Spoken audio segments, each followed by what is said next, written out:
Hey, how's it going, guys? We've got the latest release from S.H Figuarts, and it's Bulma, journey to planet Namek, and well, Bulma's been stuck in a spaceship for however many months with Krillin, Gohan, and all she wants to do is break out of that ship and get free, so that's what we're going to do. We're just going to jump straight into this review and check her out. We'll have a look at her articulation, posing, and all those goodies she comes with, so be sure to stay through to the end. If you like this video, please do like and subscribe. Next month we're going to have the much anticipated, delayed Super Saiyan 4 Goku.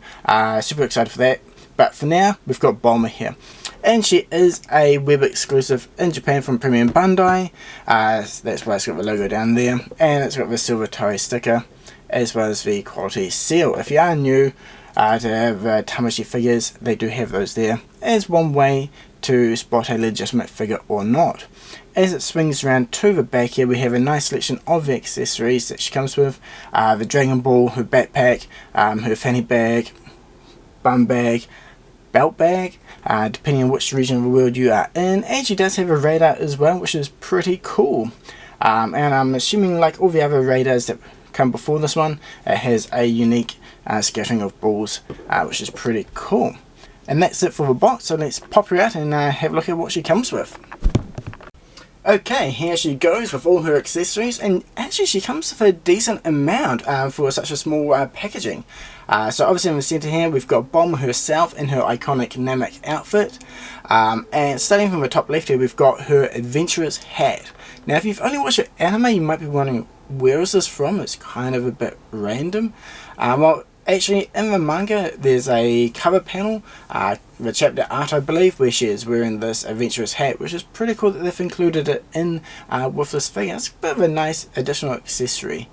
And moving down the side here we've got a happy face with mouth open, the kind of shocked face with the what was it, mouth, lips, yeah, almost looking sad, scared. And then we've got a really shocked, kind of quivering mouth look there, which is pretty cool with the teeth showing. Then we've got her backpack, which does have Bulma written on the side, which is really nice. And then we've got the 7-star Dragonballz. And then on the right hand side we've got her bum bag, whatever you want to call it. And then we've got the Dragon Radar.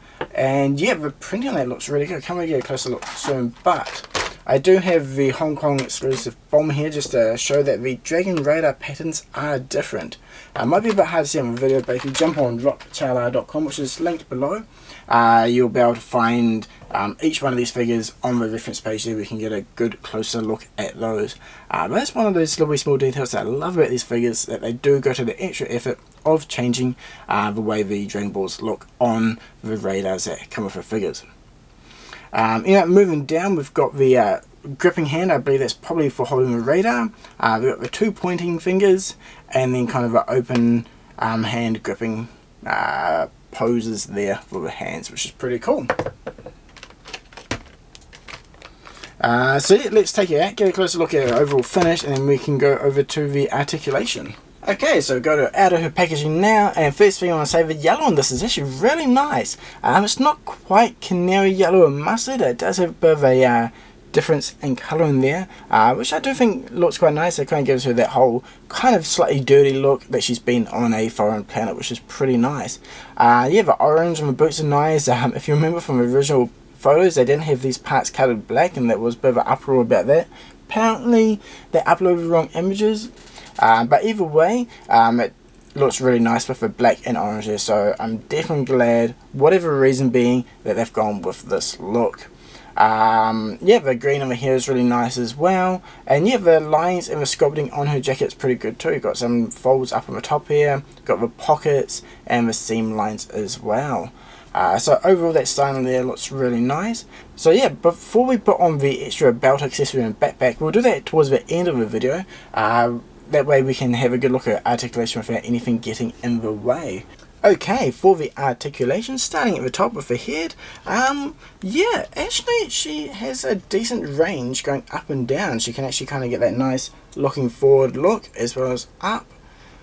And again, she doesn't have anything on her shoulders or her hair that will get in the way of her swiveling left to right, which is quite nice. Her overall design here is pretty simple in that regards, which is really nice. So no real parts to get in the way of her articulation. there seems to be one main big joint underneath there, but we'll get a closer look at that when we change her faceplates just after this. Moving down to the shoulders though, one thing we'll notice straight away is that the arm here will hinder her motion. She can only really go straight out, she can't really do that straight up look. If you kind of tilt her to the side a little bit, but no real difference there, and that is a little bit of a shame. Maybe it would have been quite nice to have this here as a separate piece, but then you'd also get a bigger seam on this. I guess it's one of those trade-offs. Yeah, I guess that one is a personal preference whether that is good or not. For the elbows though, yeah, really nice, and her wrists have really good movement as well, back and forth. The peg is decently big there, so you can see it quite easily, but again you do get really nice motion. So that is a slight trade-off there for it to be a bit more concealed versus better range of motion. Down to the waist here, I've got nice left and right, and up and down as well. Now the bum bag will go around the waist here, so that might hinder it a little bit, which we'll find out shortly. But without it, yeah, really nice range of motion going around, and the ab crunch as well, and decent motion going back. Now for the, her skirt, okay, so it is separated there, so there is a seam, so that is nice, and this is actually pretty soft rubber as well, a bit thicker than what Hit has though. But yeah, having those splits there does mean that, well, she can do the splits a bit easier. Not too bad of a range. Maybe if it was a bit further it would have been quite nice, but her actual her outfit doesn't really hinder her performance at all, which is nice to see. Moving down to her knees, yeah, that's really nice. Decent range going up. It's all hidden decently well. The inner plastic here is, if you can see that, the inner plastic here is a bit more shiny than the outside. The outside has quite a nice matte finish to it, so it will stick out a little bit more, but nothing too major. And kind of the same if you swing it around to the back, you do have the back of the joint there. But everything does move in quite a nice fluid motion. Now down to her space boots, that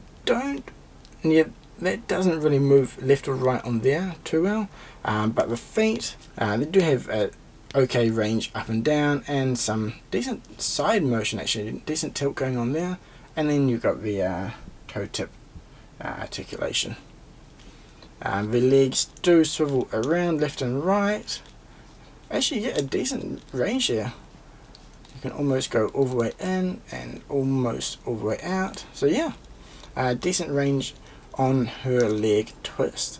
So moving to her accessories, we'll chuck on her fanny pack here, and to do that all you have to do is just grab her waist and her upper torso and it should pop right out. Yeah, that's really nice and easy. It's pretty similar to the Adventure Begins Bulma. And then just put that over her bottom half and pop it back on, and actually yeah, that won't hinder the motion at all. It actually sits a lot lower than what I was expecting. Yeah, that looks really cool. Next up we will have a backpack. Now for the backpack here we've got the two straps, and then actually on the front there you can see the Bulma logo, which is really nice. But to put it on, all we have to do is actually pop these off. It should be little pegs, yep, I think. Two, yeah, okay, so both pop off. I think, yeah, we can just slop one around like that over the arm, and then we can put this in. Which way around did it go? It went this way, right? Yeah, there we go. Okay, so I've got the backpack on now. That was actually decently hard to put on just because it's right behind her body, so I had to get some tweezers and just use this to push it in. It wasn't too bad, but I do recommend being careful when you are putting this on and off, and yeah, maybe get something like tweezers or something kind of thin and hard that you can just put in there and just push the pegs in. You've got the nice detailing. I've got the zip here that goes all the way up and over, which has a nice clean silver line on the top and bottom bag, and then the Bulma printing on the back is really nice and clean as well as the buckles on the side of the straps. So yeah, I love the bag, and the pouch is really cool as well. So yeah, now that we've checked out those accessories, let's pop off her head and have a look at that joint, as well as how we change the face plates. Okay, so to take off her face, all we have to do is, I think, pop the peg out from underneath and the bang should come off too. Yep, there we go. So yeah, that is the back side of the head, which is pretty interesting. It's quite a bit of a unique design. And then yeah, for the faceplate and the bang is here. Okay, so the bang or faceplate just kind of sits inside the hair, which is quite nice. And then it's got the, what was it, 5 pegs which will go into the back of the head. And for the head itself, it looks like it's got a bit of a different design maybe. Yeah, there we go. Okay, yeah, that's interesting. So the peg here is a slightly different shape. It looks quite nice actually.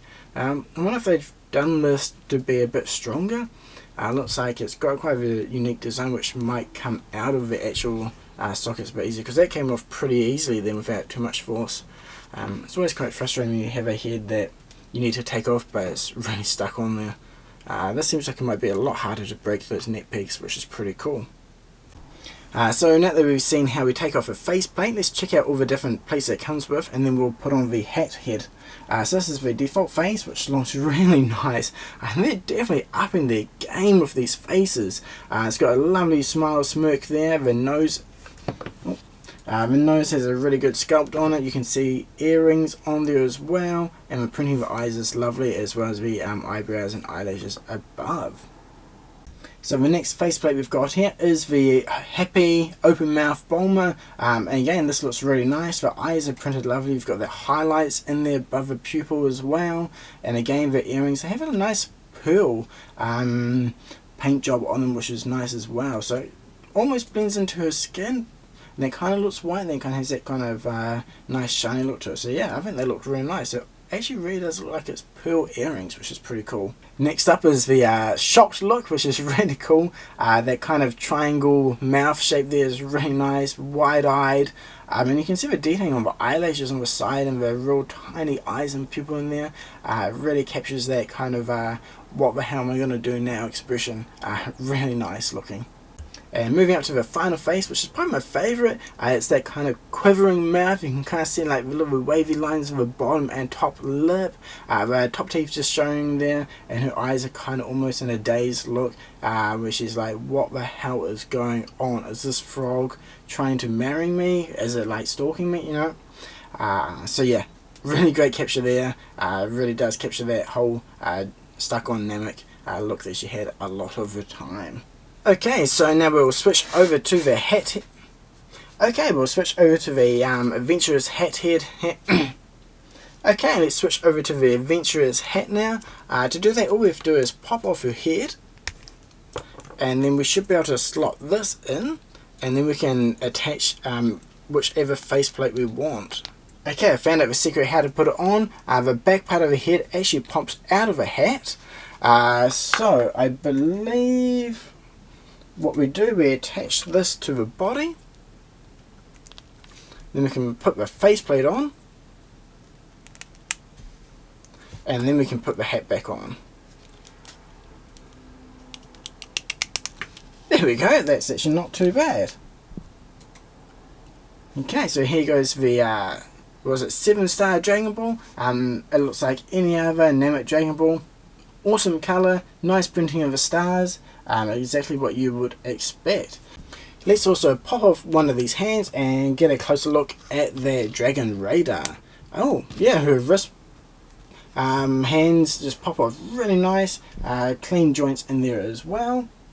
The Dragon Radar and hand actually does have a peg on it, unlike the Gohan release, so let's pop this on so that holds on nicely. And then we can just slot that into her hand. And yeah, that goes on cleanly. No real issues there.